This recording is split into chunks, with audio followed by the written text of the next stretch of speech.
Hey, it's Steph. I'm back. We're on with Spotify, YouTube, and Instagram.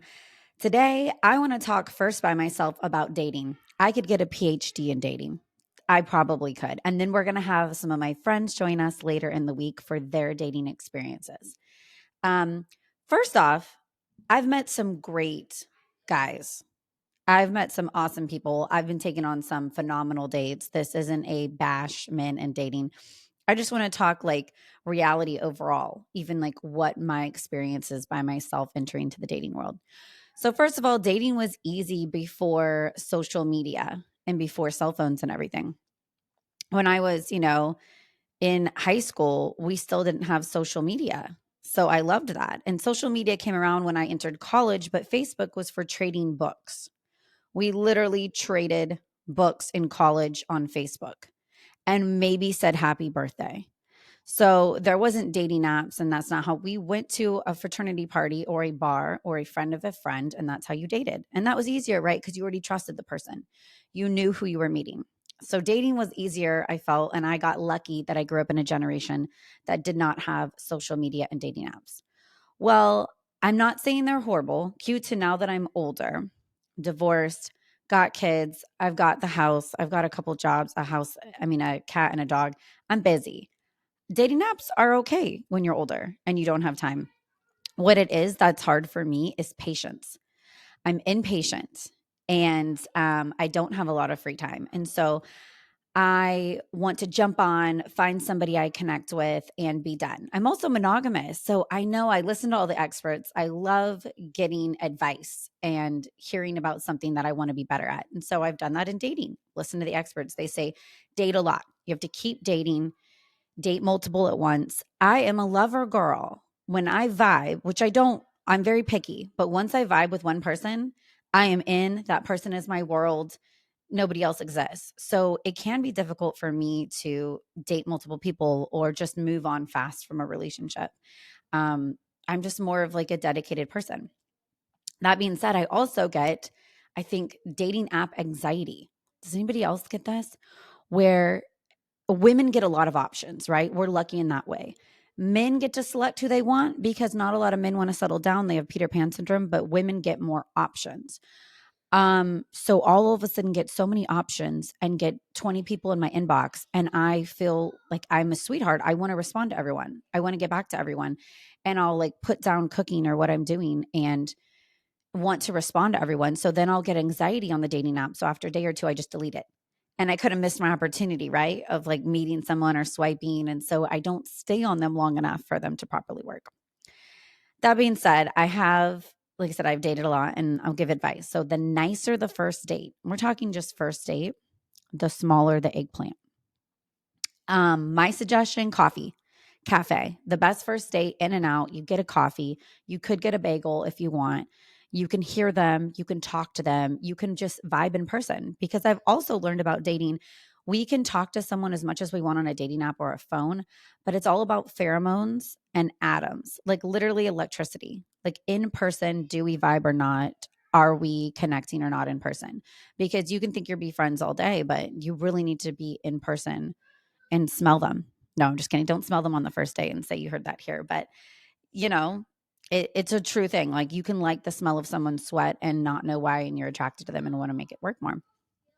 Um, Kids are playing video games upstairs. It's, happy Monday and it's spring break. So, mama's always busy. Um, and so, yeah, so back to dating. So dating app anxiety. So the dates. So I'm not big on bars. If that's all you want to do and grab a drink, we could. I don't like fancy dinners, especially not movies. The worst is movies because you're sitting in silent at a movie theater. And so you're not getting to know each other. And I've done that. But on a lot of first dates. I'm not big on painting. I'm not hiking. I'm not jogging.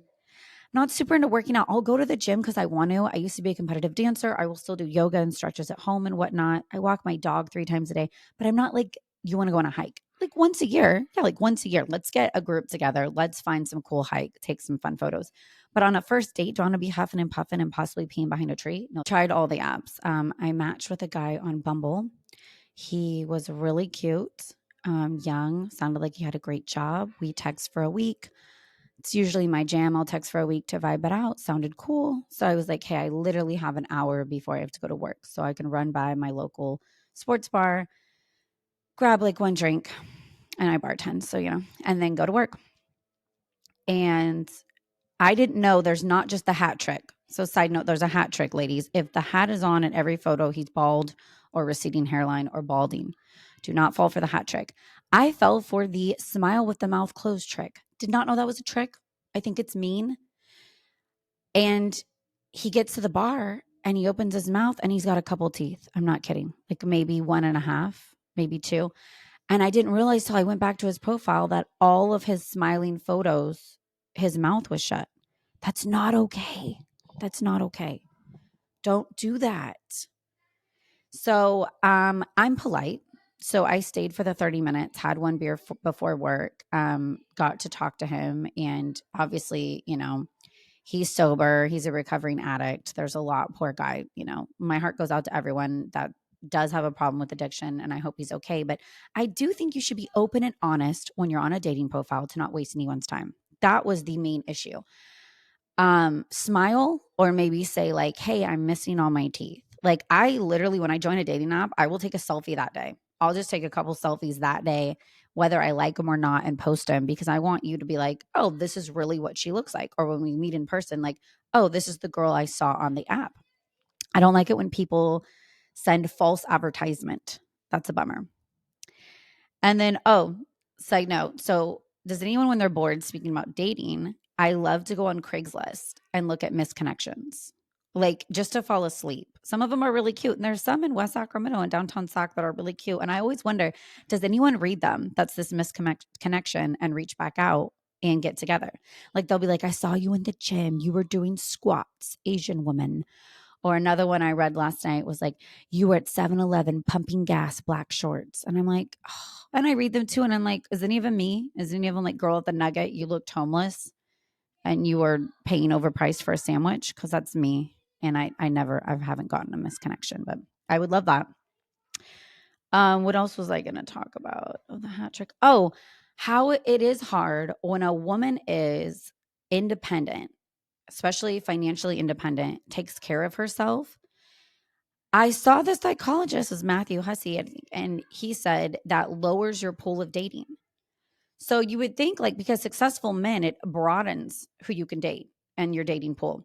If you're a woman, I'm already over 35. I'm over my prime, baby. Got the kids. I got 2 jobs and I can take care of myself financially. It actually shrinks my dating pool to a very small amount of men.